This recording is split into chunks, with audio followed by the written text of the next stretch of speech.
Hey guys, it's Misty from the Book Rat, and it is the final day of my First Impressions week, which, yes, I know lasted a little longer than a week, but, you know, it happens every time. If I do a week-long thing, there's always issues somewhere along the line, but whatever. Today I'm covering a book that a lot of you have been expressing curiosity in and have been asking about, and my lips probably give you a little hint as to what that is. We're talking about Heartless by Marissa Meyer today, which is a spin on Alice in Wonderland and the Queen of Hearts. Now, I realized about halfway through this First Impressions week that I actually have another little something that a lot of you are curious about, so I thought I would also toss in a First Impressions of Cricket Kingdom by Leigh Bardugo. Now, obviously, this isn't out yet, and they aren't doing advanced copies of it because everyone wants it, so there's really no need. But they did send out exclusive sneak peeks of like the first 50 pages, so yeah, I thought I'd throw that in there. So I'm sure this video is going to be plenty long enough, so I'm going to get right into it. And I'm going to go really light on the excerpts today, not only because it's a long video, but also for two other reasons. Number one, I don't feel like either is especially excerptable. That's not to say that they're not good and that the writing wouldn't win you over, but normally when I try to do an excerpt, I do something right from the beginning that's really going to give you a feel for the style and also be concise and contained and not, random or leave you hanging. And in both cases, I feel like the beginning scenes are very extended, and though there are bits and pieces in there that I think will make great excerpts, I don't feel like either quite fits the criteria of what I would normally choose to share in an excerpt. The other reason is both are so highly anticipated, and the advanced promo for them was fairly exclusive, so I don't really know how much I could get away with sharing with you, because it, might not be entirely kosher. So I am going to give you just a little sneak peek of both to give you a feel for the style, but for the most part just going to talk about what I thought. That's enough rambling, let's get into it. Is this totally distracting? It probably is. I mean, I've made my point now. It's heart, so let me normalize. The great thing about doing heart lips like that is it just follows the natural shape of my Cupid's bow, because I have a very heart-ish Cupid's bow, I guess, so it's really not even that much fixing. Also, once again, I think it sort of looks a little bit like I'm naked, and I'm not. Though, tan lines, see? I told you guys this was tan. Hard to believe, I know. Alright, so just to give you a little taste of the style, this is right from the beginning. All you really need to know leading up to this is that Kath, or Lady Catherine, wants to be a baker and open a bakery, and so she's just baked some lemon tarts, hoping to win the king's favor and aid her in her dream of opening a bakery. And so she is surveying her lemon tarts with a familiar feline, and that's probably all you need to know for this really quick excerpt. Marianne said her pastries were even more beautiful than those made by the royal pastry chefs. And after tonight, her desserts would not only be known as more beautiful, they would be known as superior in every way. Such praise was exactly what she and Marianne needed to launch their bakery. After so many years of planning, she could feel the dream morphing into reality. "Are lemons in season this time of year?" asked Cheshire, watching Kath as she swept up the leftover lemon peels and tied them in cheesecloth. The gardeners could use them to keep pests away. "Not exactly," she said, smiling to herself. Her thoughts stole back to that morning, pale light filtering through her lace curtains, waking up to the smell of citrus in the air. Part of her wanted to keep the memory tucked like a secret against her chest, but Cheshire would find out soon enough. A tree sprouting up in one's bedroom overnight was a difficult secret to keep. Kath was surprised the rumors hadn't yet spread, given Cheshire's knack for gossip gathering. Perhaps he'd been too busy snoozing all morning, or more likely having his belly rubbed by the maids. "They're from a dream," she confessed, carrying the tarts to the pie safe where they could finish cooling. Cheshire sat back on his haunches. "A dream?" His mouth split open into a wide, toothy grin. "Do tell." So that is a little sneak peek of the style of Heartless. Now I'm going to get into what I thought. Which is, first off, I am such a huge Alice in Wonderland fan, and just thrilled. Just thrilled that this is even a thing, and that it's a Marissa Meyer thing especially. I'm a big fan of the Lunar Chronicles, so this is just a given for me. I think, though, going into this, I mean, it's probably not gonna be loved by everyone, and neither were the Lunar Chronicles as huge as they were. They certainly have their detractors, but I mean, I think there are two types of people in the world. Those who appreciate a good pun and those who are wrong. If you don't like the whimsy and the silliness and the sort of sly tongue-in-cheekness or general punnery of Alice in Wonderland, then you're probably not going to like the imitation of that either. So that should be just a given and kind of a reader know thyself moment. But I do appreciate a good pun or 20. As long as it's not too like cloying or too wink wink nudge nudge and just nonstop, then I'm on board. And the sort of unobtrusive way that punning and just that sort of general silliness added to the whimsy in Alice in Wonderland and pervaded every inch of it without being like obnoxious is part of what makes me love it so much, and I'm hoping that the same will be true of this. I'm sorry that this is such a loud video. Oh my lord. That's the garbage truck again.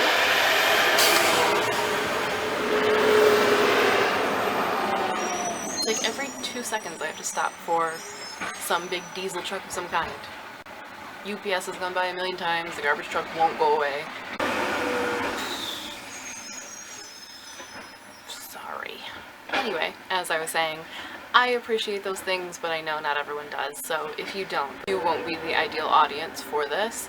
But even beyond the kind of whimsy that it's setting up and the puns that are kind of working their way in, the story so far feels very lush and fantastical. You always can tell when an author has a really good hold on the world that they're building and that they can see it and that they know it down to every detail, even if those details don't work their way into the story, and that they're confident in the world that they're building. Because when an author, this is how I look at it anyway, when an author's not confident in the world they're building, that's when they info dump, and that's when they give you way too much detail and bog you down in it because they just don't think that they're gonna make you see the world otherwise, or they feel like the world is too complicated and that they have to overwhelm you with it. And I think an author who is confident in what they're setting up doesn't feel the need to do that, and instead what they do add, and the details and layers that they do add, make you see it too. You know, it feels cinematic and it feels realized, and it's because they aren't confused by their own world, but they know it well enough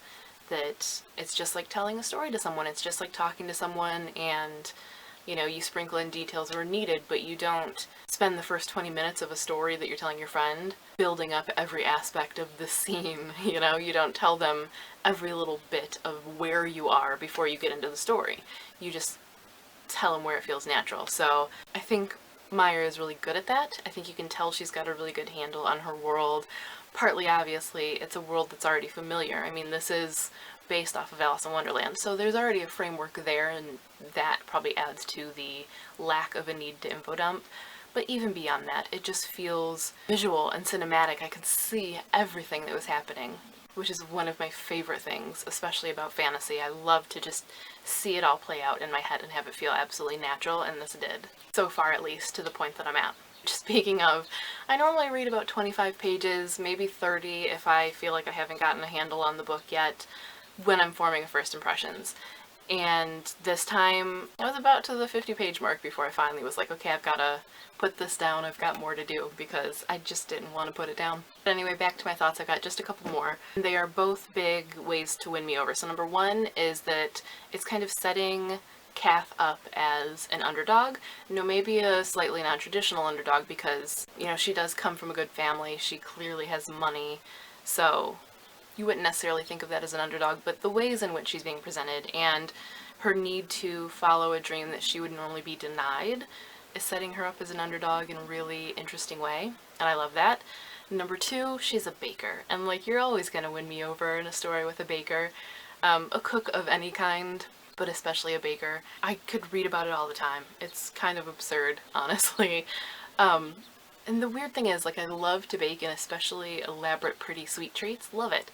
I don't actually have very much of a sweet tooth myself. I'm definitely a savory, salty person, but that doesn't, there's something magical about baking. It's the best form of science. It's so amazing. And so reading about someone baking and their passion, first of all, reading about someone's passion always makes them more engaging and more endearing. But when that passion happens to be baking and I'm getting to read about that, it works on a couple of levels. Number one, obviously, wins me over because I'm a fan. Number two, it engages more of your senses, because if you're reading about something that sounds delicious, it makes you hungry, that's engaging a new sense and pulling you more into the story. So just across the board, that's a winner. I maybe should have a updated buzzwords and deal breakers chat because I need to add baking to the list. Always love a baker. That's probably why I love the book Sunshine by Robin McKinley so much. She's a baker, and I love her. That's probably not a reason that will sell a lot of you on whether a book is good, just whether the main character's a baker. That's probably just me. But the fact of the matter is, having something like that personalizes a character and makes them more real. Just across the board, I really like where this is going and I'm excited to keep reading. So, for me, it's a win and a definite pick it up. Now, on to Crooked Kingdom.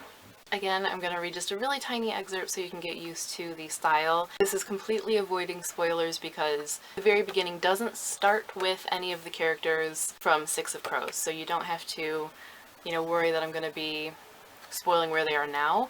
Or if you haven't read Six of Crows, this first little character that you get, he's not impacting anything one way or the other, so you don't have to worry about that. It's purely just giving you a sneak peek of the writing style, so no worries on that score. As for kind of leading up to what this is about, I don't even know how to begin. If you're not familiar with the Grishaverse or Six of Crows, the synopsis to this is in the description, and that's really all I can give you because there's no way I could go into laying out the Grishaverse. It would be so confusing and take way too long. So if you're not familiar with the world, you can still get a feel for the style of this, but that's about all I can give you. And if you are familiar with the world, then this won't be confusing at all. Not that it's confusing, but there's nothing I can really say leading into this. So check out the description for the synopsis. If you haven't read any of these books, for the love of God, pick up Six of Crows. But anyway, here we go. Man's at a bar. I guess that's what I can say leading into this excerpt. Guy in a bar. Redvenko put his glass down and gazed at the man blearily. He was thick-necked and barrel-chested, a real bruiser. Redvenko had seen him toss more than one rowdy patron into the street, but it was hard to take him seriously dressed in the absurd fashion favored by the young men of the barrel. A pink shirt with sleeves that looked fit to split over huge biceps, a garish red and orange plaid waistcoat. He looked like a dandified soft-shell crab. "Tell me," said Redvenko. His kirch wasn't good to begin with, and it was worse after a few drinks. "Why does city smell so bad? Like old soup. Like sink full of dishes." The barman laughed. "That's just Ketterdam.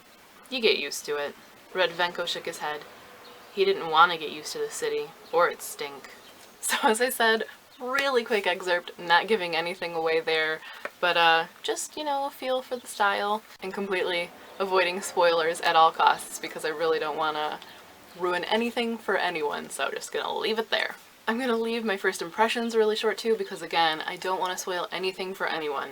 I cannot stress enough, if you haven't read Six of Crows, even if you haven't read the rest of the Grishaverse, haven't read Shadow and Bone, Siege and Storm, Ruin and Rising, doesn't matter. You can still read Six of Crows, and you should.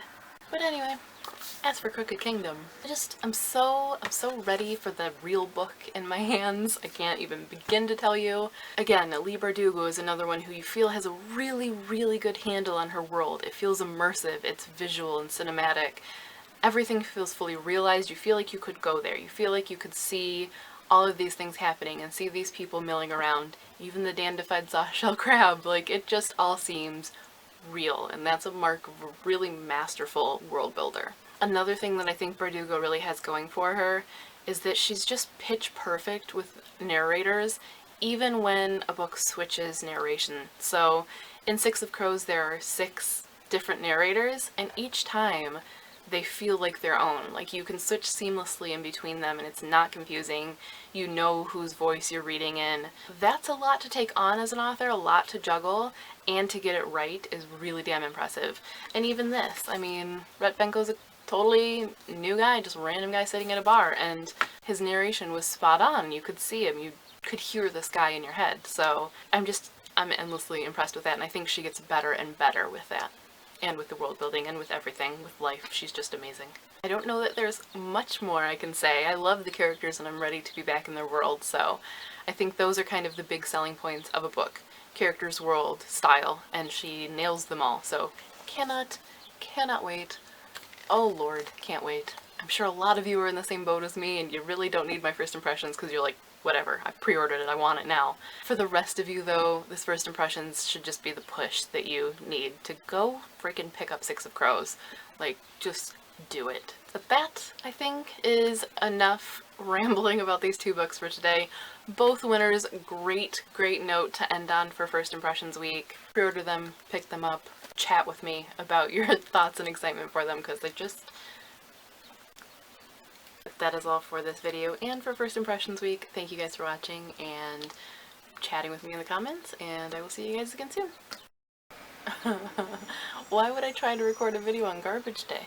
I'm going to give you a first impressions of what I think of this bus that's driving down the street right now. 0 out of 10, would not listen to again.